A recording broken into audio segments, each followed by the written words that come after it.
Hello दोस्तों, नमस्कार। मेरे इस यूट्यूब चैनल में आपका बहुत बहुत स्वागत है। तो आज हम बात करेंगे सनोफी इंडिया के बारे में, जो कि एक फार्मास्यूटिकल कंपनी है। तो अभी हम इसके चार्ट के ऊपर आ सकते हैं। तो आप देख सकते हैं एक दिन में जो इसमें गिरावट है 0.96% की गिरावट है। 5 दिन में देखेंगे तो 0.49% की गिरावट है। एक महीने में 3.32% की गिरावट है, नेगेटिव में है। 6 महीने में आप देखेंगे तो 16.64% की गिरावट है। एक साल में आप देखेंगे तो 21% की गिरावट है। 5 साल में देखेंगे तो आप 12.70% का पॉजिटिव रिटर्न है। और मैक्सिमम में आप देखेंगे तो 1260% का इस कंपनी ने रिटर्न दिया है। तो अभी इस कंपनी में जो गिरावट चल रही है वो आप यहाँ से देख सकते हैं।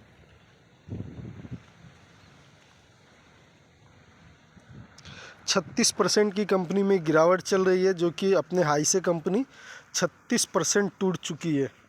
ठीक है, तो कंपनी का अभी जो करंट प्राइस चल रहा है 5,623 चल रहा है। और कंपनी ने जो 52 वीक हाई बनाया था 7,929 बनाया था। तो अभी हम देख लेते हैं कंपनी का निफ्टी 50 की अपेक्षा कैसे रिटर्न देती है।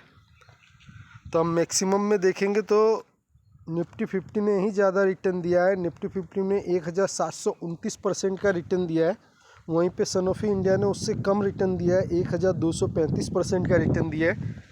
तो आप देख सकते हैं रेड वाला चार्ट जो है निफ्टी 50 का है, और जो ब्लू वाला चार्ट है वो सनोफी इंडिया का है।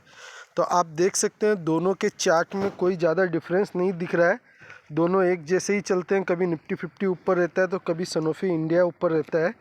ठीक है, तो इससे हमको ये समझ में आता है कि जब भी ये चार्ट नीचे जाता है, इसका चार्ट निफ्टी 50 से, तो इसमें बाई की अपॉर्चुनिटी बनती है। आप देखिए यहाँ पे स्टार्टिंग में भी नीचे था, ठीक है, फिर ऊपर चला गया। यहाँ पे लोगों ने सेलिंग किया, फिर नीचे आ गया, फिर ये कंटिन्यू रहा, फिर यहाँ से फिर ये ऊपर चला गया सनोफी इंडिया।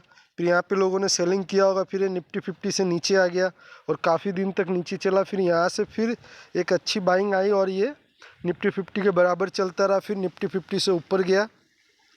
ठीक है, तो यहाँ पे भी फिर सेलिंग हो गई, फिर ये निफ्टी 50 के बराबर आया, फिर ये ऊपर चला गया और काफ़ी दिन तक ऊपर रहने के बाद अब ये निफ्टी 50 से नीचे आया है।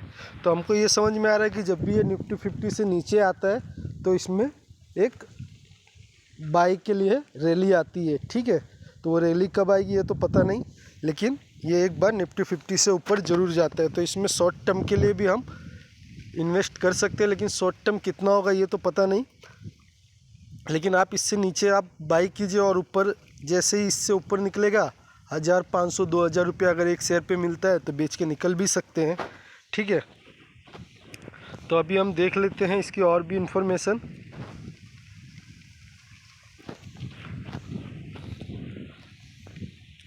तो अभी हम कंपनी इन्फॉर्मेशन में आ जाएंगे। तो हम कंपनी इन्फॉर्मेशन में आ चुके हैं।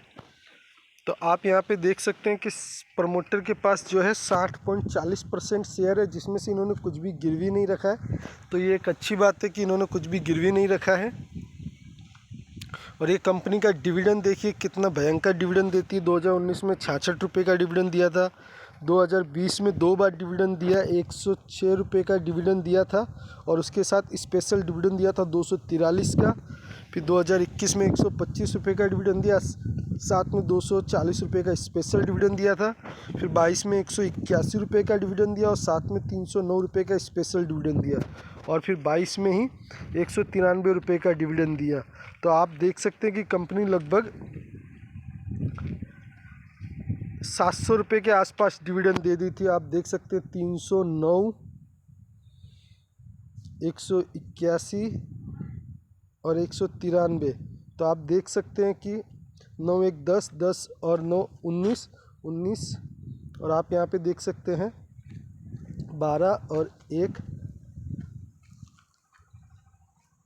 729 रुपये का कंपनी ने तो एक साल में डिविडेंड ही दे दिया। इतना तो लोग प्रॉफिट बुकिंग क्यों किया इसमें मुझे पता नहीं आ रहा, जब कंपनी इतना अच्छा खासा डिविडेंड दे दी तो। ठीक है, और आप यहाँ पे देख सकते हैं किस इंडस्ट्री में काम करती है।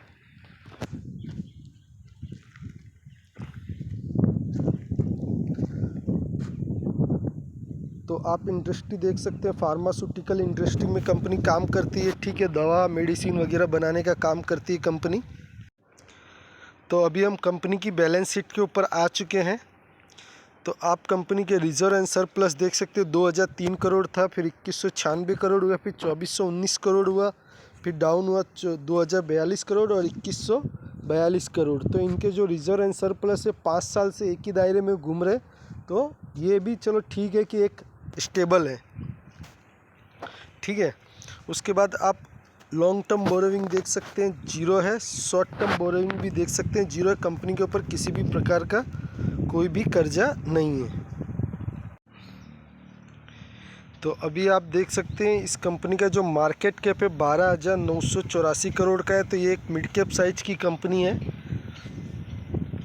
कंपनी ऑलमोस्ट डेट फ्री है, तो मैंने दिखाई दिया। कंपनी जो है अपने सेक्टर में 4 नंबर पे लीड कर रही है, ठीक है, जो कि अभी इसका पी भी 26 का चल रहा है। तो मुझे ऐसा लग रहा है कि थोड़ी बाकी कंपनियों से सस्ता मिल रही है, क्योंकि आप ऊपर देख सकते हैं जो फाइज़र का है 35% है, उसके ऊपर 52% है, और अबाउट इंडिया का भी 52% है। तो उन तीनों कंपनी से तो इसका पी अभी सस्ता मिल रहा है। तो ये इन तीनों कंपनी की अपेक्षा इस समय सस्ती मिल रही है। उसके बाद हम ईयरली रिजल्ट के ऊपर आ जाते हैं। तो दिसंबर में ये जो इनका जो सेल्स था 1085 करोड़ का था 2010 में, जो कि अभी जो इनका सेल्स हो चुका है 2,957 करोड़ 21 का रह चुका है, और 22 का तो अभी Q3 और Q4 के रिजल्ट अभी आना बाकी है। तो अभी आप देख सकते हैं कंपनी जो है 2010 में 231 करोड़ 191, 177, 265, 264, 322, 304, 326, 381, 414, इस हिसाब से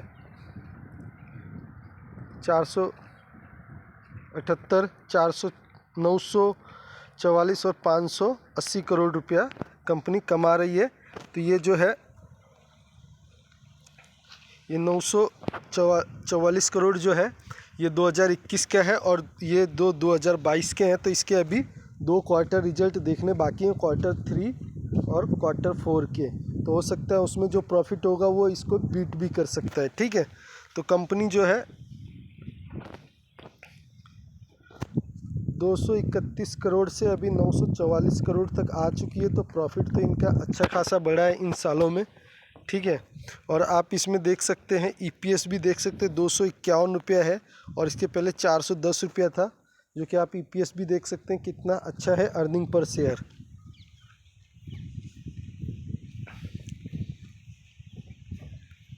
और शेयर होल्डिंग पैटर्न हम देख लेते हैं।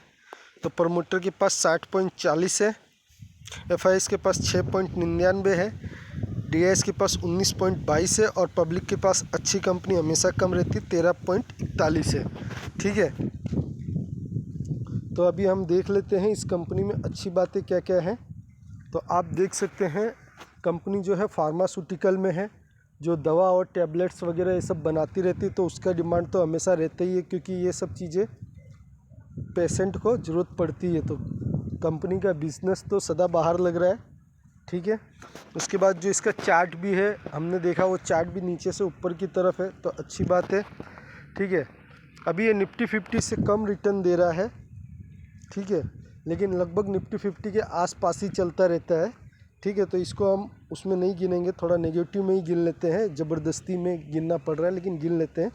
उसके बाद हमने इसके जो शेयर होल्डिंग पैटर्न है 60% इनके पास है, उसमें से इन्होंने कुछ भी गिरवी नहीं रखा, तो ये भी एक अच्छी बात है, ठीक है। उसके बाद रिजर्व एंड सरप्लस हमने देखा, तो वो एक स्टेबल है। तो चलो ठीक है, स्टेबल है तो बढ़ नहीं रहे हैं, लेकिन स्टेबल है। उसके बाद आप देख सकते हैं कि कंपनी के जो लॉन्ग टर्म बोरोविंग है जीरो है, शॉर्ट टर्म बोरोविंग भी जीरो है, और कंपनी जो है अच्छा खासा डिविडेंड देती है, बहुत भयानक डिविडेंड देती है, तो वो भी एक अच्छी बात है, ठीक है।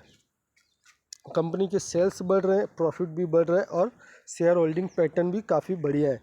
तो ये सब इसमें पॉजिटिव बातें हैं। एक दो बात नेगेटिव है, ठीक है, नेगेटिव नहीं है, उसको हम नेगेटिव भी नहीं गिन सकते। जैसे हम इसको नेगेटिव गिन रहे हैं, तो ये निफ्टी 50 की अपेक्षा कम रिटर्न देता है, तो हम उसको नेगेटिव तो नहीं गिन सकते, लेकिन रिटर्न तो काफ़ी अच्छा बना करके दे रहा है, ठीक है।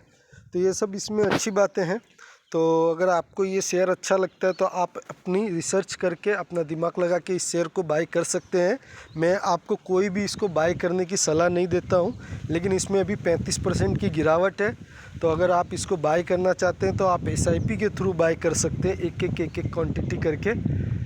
ठीक है, तो मेरा ये वीडियो अच्छा लगा हो तो मेरे चैनल को लाइक कीजिए, सब्सक्राइब कीजिए, शेयर कीजिए। मिलेंगे नेक्स्ट वीडियो में।